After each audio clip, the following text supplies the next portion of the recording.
Nag-trending ngayon sa Twitter ang tatlong ex-housemates ni Kuya na sina Fiang, JM at Kai.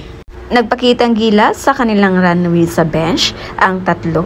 Marami ang nakuhang magandang feedback at namangha sa ipinakitang galing ni Fiang sa pagrampa.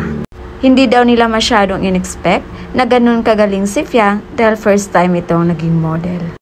At hindi din nagpapaawat si Kai, sobrang galing din ito. Alam kasi ng lahat na bata pa lang si Kai, sanay na ito sa pagmamodel. At marami din ang namangha at nagsigawan nung si JM naman ang rumampa.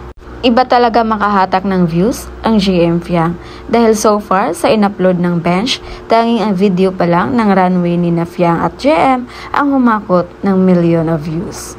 Aside sa JM Fiang at ni Kai, narito pa ang ilang mga artista na rumampa din kagabi.